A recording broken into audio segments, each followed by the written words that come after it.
자, 그 다음에 두 번째, 이 사회복음주의 신학 교리체계에서,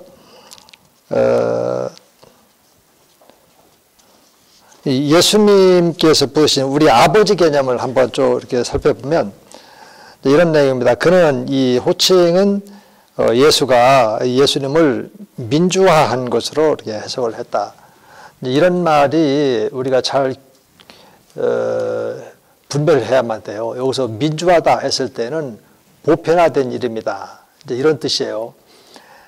아버지 하나님은 이거는 구약시대에도 이것은 배타적인 용어였습니다. 이 배타적인 용어라는 것은 뭐냐면 아버지 하나님이라고 하는 그 용어는 유대인들에게만 부를 수 있도록 이렇게 되어 있어요. 이스라엘 백성들에게만.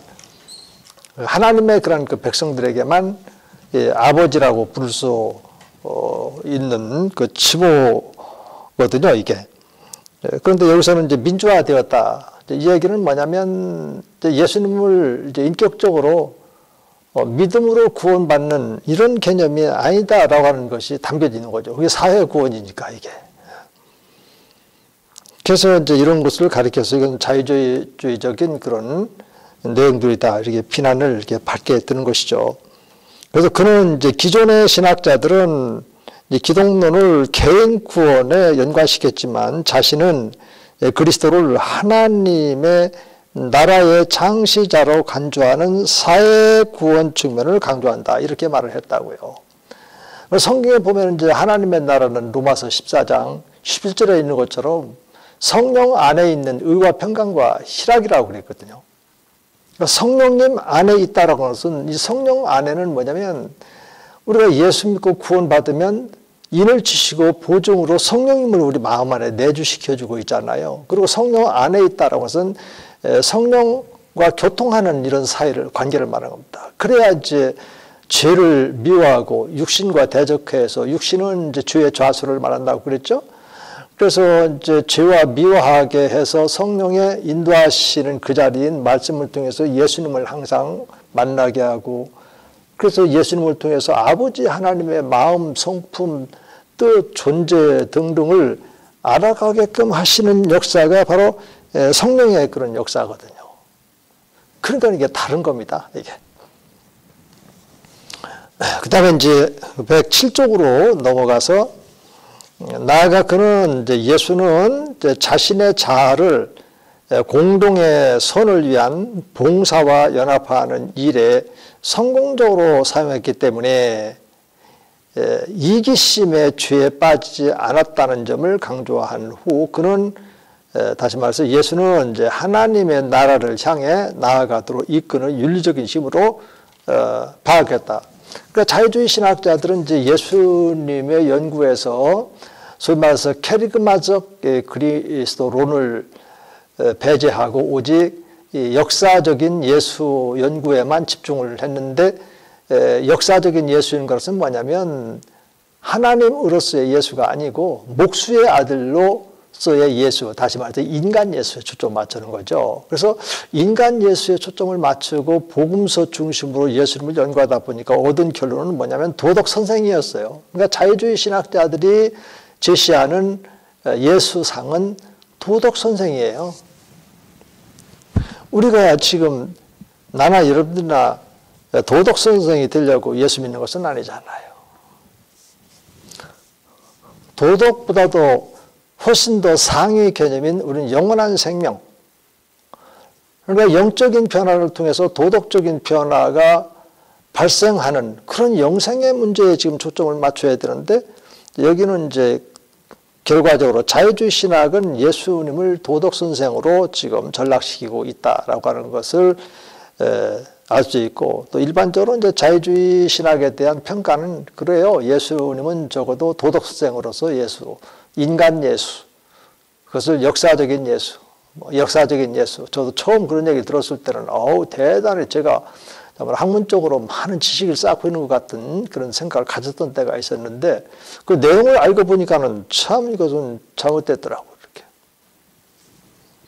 예수님은 그래서 참 인간이면서 동시에 참 하나님이시죠. 하나님이신 예수님이 배제가 되면 안 되는 거죠. 이런 방식으로 해서 월테라 오션 부시는 주의 신학 체계를 이렇게 세워 나가는 것입니다. 이 성령님에 대해서도 여기 사각형 1번과 2번이 있는데 사각형 2번을 한번 제가 읽어볼게요. 그는 성령의 사역을 종교적이고 또 사회적인 본질 속에서 설명을 했다. 즉 인간 정신 속에 있는 하나님의 생명으로 정의되는 종교는 기독교에 있어서 그것은 사람들의 교제 가운데 있는 하나님의 생명으로 규정될 수 있다. 이렇게 말을 해요. 그러니까 성령의 내주하심에 대해서 인정하지 않는다는 겁니다. 왜냐하면 개인 구원이 배제되고 사회 구원으로 가니까 이분은 항상 성령도 공동체 속에 있는 성령 이런 식으로만 강조를 하고 있는 거예요. 자 보세요. 우리가 성령이 교회 안에 있냐 개개인의 마음 안에 있냐 이런 식으로다가 질문을 한다면 교회 안에만 있다 이렇게 말하면 틀리는 것이에요. 개인 안에 있다 이렇게 말해야 교회 안에도 있는 것이 되죠. 왜 그럴까요? 교회는 구원받은 개개인의 모임이 교회니까 개개인의 마음 안에 지금 성령이 내주하시니까 내 안에 내주하시고 나는 지금 어느 공공교회의 지금 지체예요. 그럼 그 교회 공동체 안에 성령께서 함께 하시죠. 근데 내 안에 내주가 안 되는데 교회 공동체 안에만 있다? 이것은 있을 수 없는 거잖아요. 그래서 우리가 꼼꼼하게 챙겨서 이 사람들이 이렇게 말하는 이 말이 왜 틀렸는지에 대해서 목회 현장에서는 성도들에게 이런 것들을 일일이 잘 가르쳐 줘야 됩니다. 이단에 대해서도 왜 잘못되는지 그런 그 이단의 그런 그 핵심적인 주장들을 우리가 요약해서 성도들에게 가르쳐야만 합니다. 우리가 설교할 때 그 본문을 보면은 다 그런 이제 이단들의 그런 그 배경들이 다 있거든요. 이런 가르치는데 우리가 능하지 않으면 21세기 이 지식 정보화 사회를 넘어서 이제는 4차원의 그런 그 산업혁명 시대로 지금 이제 진입이 돼서 이제는 로봇가 그 어느 분야에서는 이제 인간들보다도 더 앞서가는 그런 지능을 갖추고 있는 이런 시대에 우리가 목회 사역을 감당해야 되는데 로봇은 우리가 이렇게 하나님의 말씀에 정통해 있다면 그런 우리들의 그런 그 말씀을 정통할 수가 없어요. 물론 이제 일본 같은 경우는 이제 로봇에 그런 하나님의 말씀도 이제 입력을 시키게 되면 그가 설교도 하고 한다 해가지고 얼마 전에 그 AI 그런 그 종교 교주가 이렇게 탄생도 되고 이제 그런 것들을 이제 뭐 신기한 듯 이렇게 방송으로 방영하는 것도 이렇게 볼 수가 있었는데 끊임없이 인간의 마음 안에는 대상을 우상화시키는 그런 원죄가 있기 때문에 항상 그래요.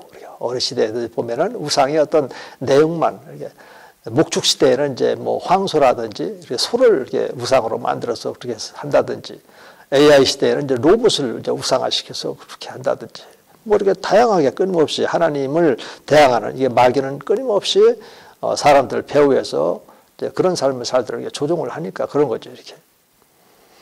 성경의 원리가 그런 거예요. 우리가 눈에 보이는 이 세계는 사실은 눈에 보이지 않는 어떤 영적인 존재의 영향을 이렇게 받고 있는 겁니다.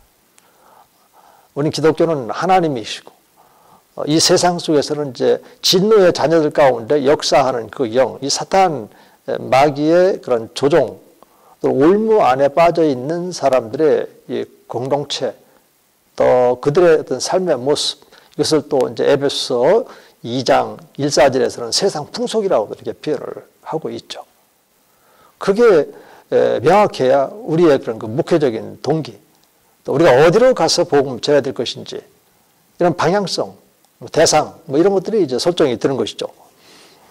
그다음에 이제 인간에 대해서도 이제 자유주의 신학자들 인간에 대해서 낙관성을 주장해요. 낙관성. 인간은 무엇이든지 할 수 있다. 항상 이런 거. 그것도 인간이 어떤 결정을 내릴 때 이것은 긍정적인 쪽으로 결정을 내리도록 되어 있다라든지 이런 이제 낙관성 이렇게.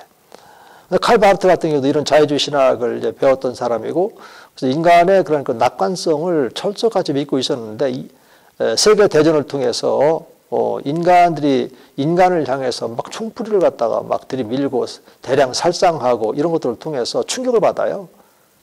그래서 1919년도에 그 로마서 강해를 세간에 이제 출간을 하면서 이 자유주의 신학자들의 운동장에 원자폭탄을 터뜨렸다. 이렇게 평가를 받을 만큼 인간은 전적으로 인간과 하나님은 전적으로 다르다. 이 전적인 타자 개념을 가지고 하나님은 인간과 같을 수가 없다. 인간이 또 하나님과 같을 수가 없다. 그런데 우리가 너무나 인간에 대해서 낙관적으로 평가를 하고 인간이 하나님처럼 못할 것이 없는 이런 존재로다가 인간을 너무나 이렇게 높여놨는데 이건 잘못됐다.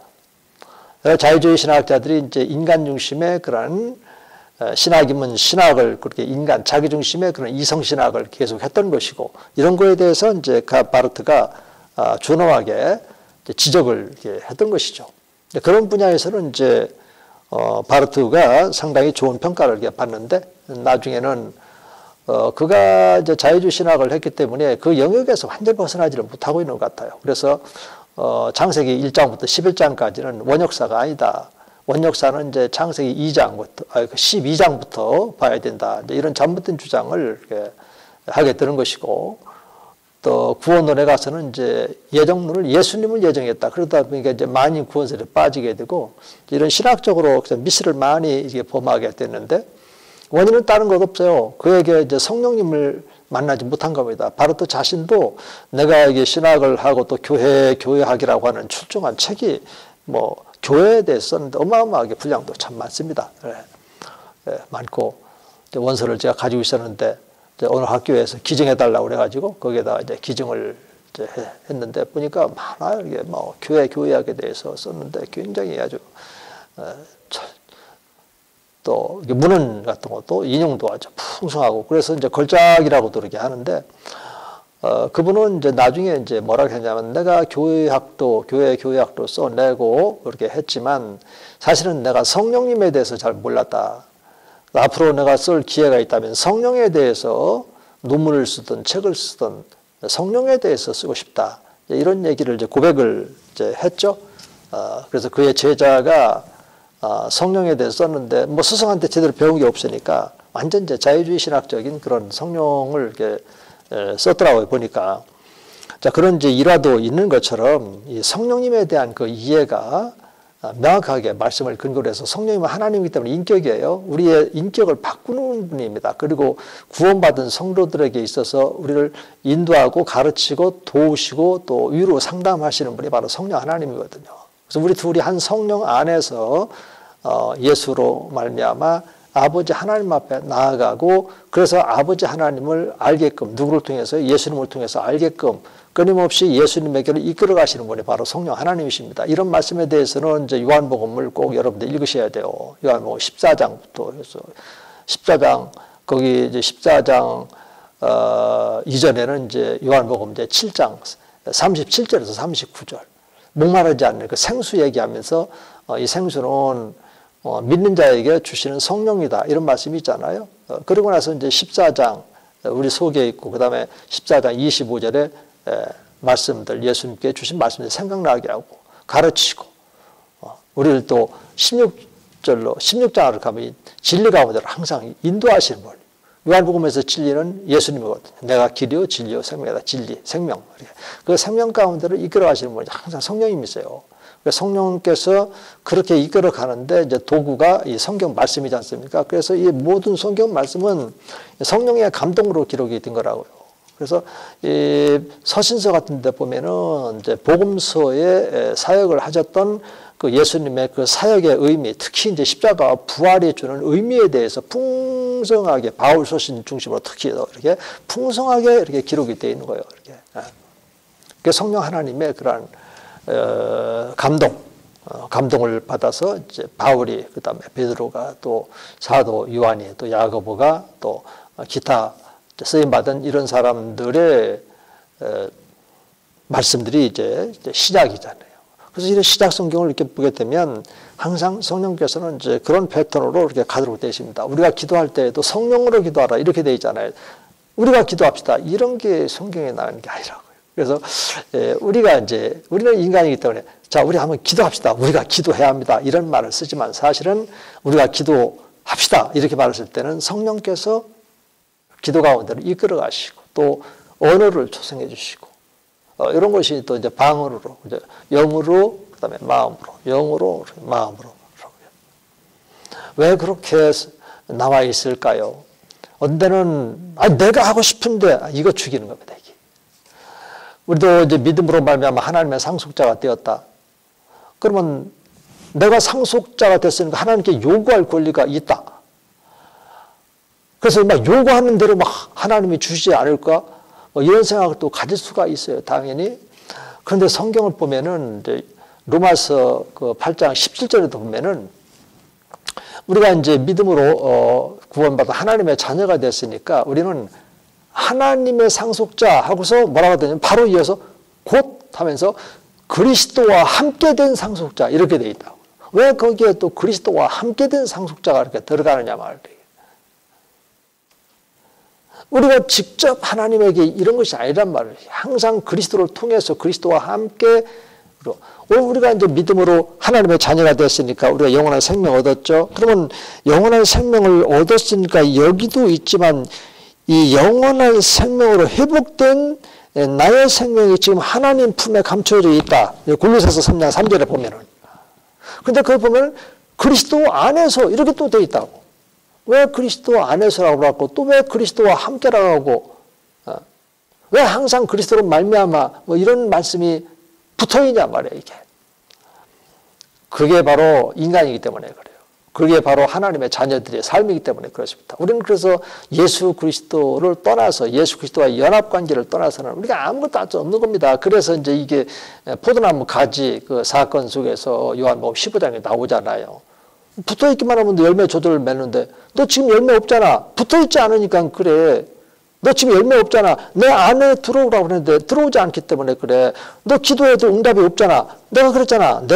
너희가 내 안에 있고 내 말이 너에게 있으면 그 말을 붙잡고 그 말을 믿음으로 순종해서 구하라 말이야. 그러면 이에서 모든 것을 더해주고 하나님께서 기도를 들어주시고 성경은 그렇게 말하고 있는데 우리들은 자꾸 내 자유 의지로 이렇게 해보려고 이렇게 자꾸 이렇게 노력하는 그런 경향들이 있는데 이것은 깎여진다기보다 이 부분은 잘려내줘야 돼. 이것이 잘려내지고 이거를 절제하는 성령께서 영의 생각을 주실 때 바로 순종할 때 육의 생각이 절제가 된단 말이에요. 이런 데에 이제 우리가 민감하게 반응하고 내 것이다 이렇게 다져지면 이런 말씀들에 대한 영적인 분별도 가능해지는 것이고 왜 우리 마음 눈이 이제 밝혀지니까 자꾸 이렇게 하나님 말씀이 이렇게 드러나고 그래서 야 이런 부분들이 지금 뭐가 잘못됐다 이런 거 인간의 그런 낙관적인 인간관 이건 있을 수 없는데 모든 사람들은 다 죄인인데 그리고 이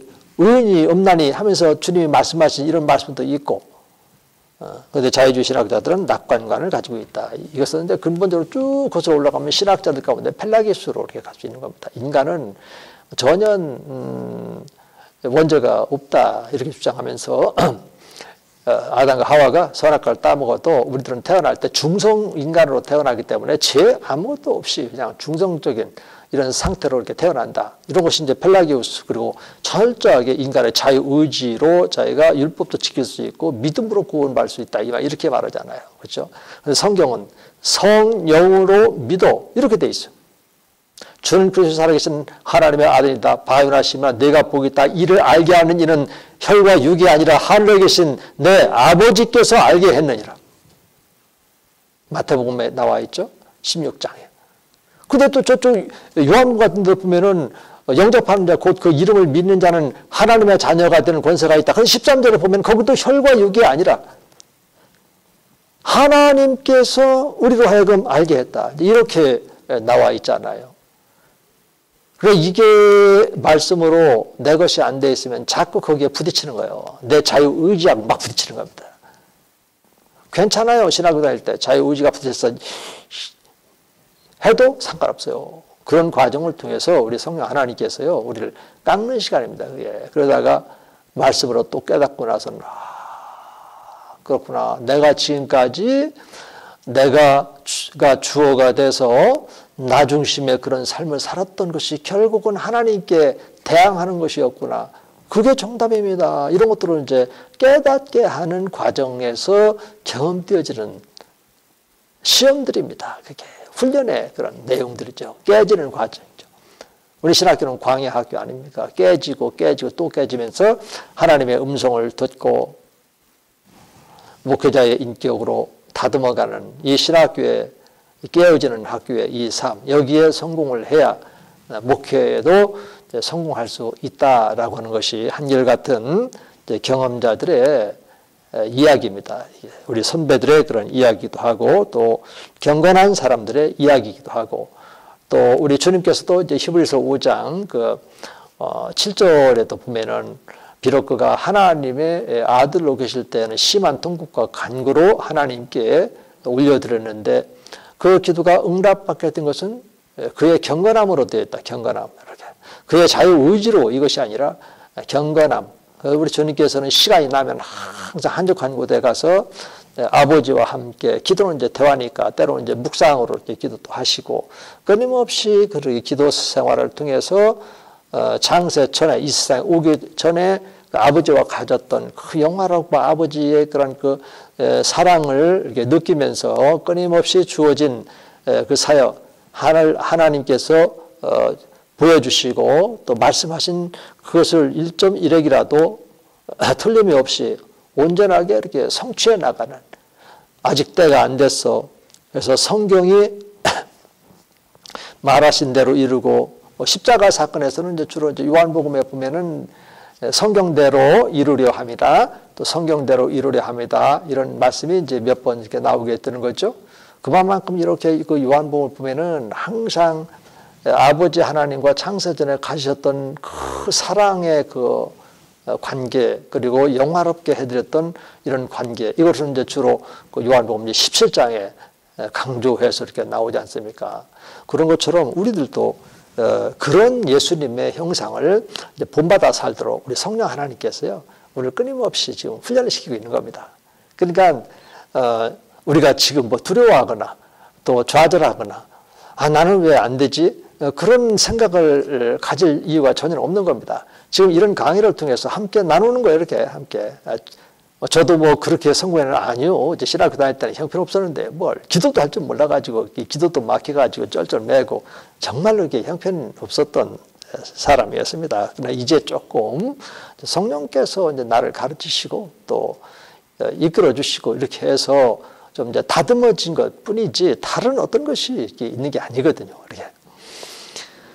자, 그러니까 이 성령님의 그런 그 인도하심에 대해서 우리가 항상 이제 마음속에 담아두고 이제 성령님을 이제 인격으로 그냥 성령 이렇게 부르기보다도 그래서 저는 항상 성령님자를 이렇게 붙이는 것은 제가 그분을 통해서 깨달아 알게 된 그 예수님의 깊이가 있고 바울처럼 그의 사랑의 높이 넓이 크기 뭐 여기까지 이루지는 못했다 하더라도 약간의 어떤 그 깊이를 조금씩 이렇게 경험하게 되어지면서 성령님이 아니고서는 참으로 이게 불가능하겠구나.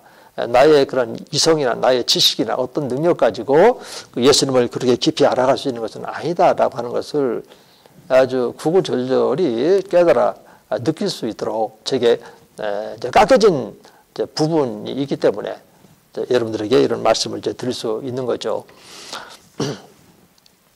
이거에 보면 이제 교회에 대해서도 자 그는 이제 교회는 이제 자신의 그 가치를 이제 교회 자체에서 발견하는 것이 아니라 하나님의 나라를 이룩하도록 영감을 불어 넣어줄 수 있는 그런 능력을 발견한다. 성경에 보면은 교회하고 하나님 나라하고는 서로 구별되는 겁니다. 이 교회가 하나님 나라가 될 수가 없고 마치 그 교회가 하나님 나라라고 주장했던 이제 중세 로마 가톨릭 교회가 기독교를 완전히 망쳐놓은 거 아닙니까? 제도화 시켜가지고 이제 그 하나님 나라를 이제 제도적인 하나님 나라로 여기면서 이 교황 체제를 세우고 이렇게 해서 1000년 동안 깜깜한 암흑 속에 이 복음을 갖다가 완전히 가려져 버리고 이 성경을 읽는 사람들까지라도 막 종교 재판에 어떤 경우에는 이제 붙여서 또 유해를 가하고 벌을 주고 종교 재판을 이제 했던 이런 그 로마 가톨릭 교회가 이렇게 등장을 했잖아요. 그렇기 때문에 오늘날에도 교회가 바로 하나님 나라다 이런 주장을 하면 큰일 납니다. 이 교회는 하나님 나라를 세워나갈 수 있는 열쇠들을 가지고 있는 겁니다. 복음 전도 수단을 가지고 있는 겁니다. 그래서 이 복음 다시 말해서 십자가 못 박혀 죽으신 사람 안에 부활하신 예수 그리스도 이분을 전도해서 믿음으로 구원받아 하나님 나라에 들어가게끔 되어 있기 때문에 이 부활하신 예수 그리스도를 전하기 위해서 우리는 말로도 할 수 있고 선포형으로도 가능할 수 있고 또 착한 행실을 통해서도 할 수 있고 관계를 통해서 모든 것들을 총동원해서 그 예수님을 전하는 거 아니겠습니까? 그래서 천국 열쇠 들을 내서 이제 복수를 이렇게 되어 있거든요. 자, 좀 시간이 되는데 좀 이렇게 10분간 쉬었다가 이제 하도록 하고, 이제 나머지 이제 25분 남았는데, 이제 그 25분 이제 동영상 세 번째 강의는 지금 이제 이 월터 라우셴푸시가 이제 끝나게 되면 이제 현대 침례교 신학의 방향 모색을 하는 거니까 이제 이 부분에 대해서는 이제 축약해서 간단하게 이렇게 살펴보고 이제 한 학기 강의를 이제 마무리 지으려고 합니다. 좀 쉬었다가 하도록 하겠습니다.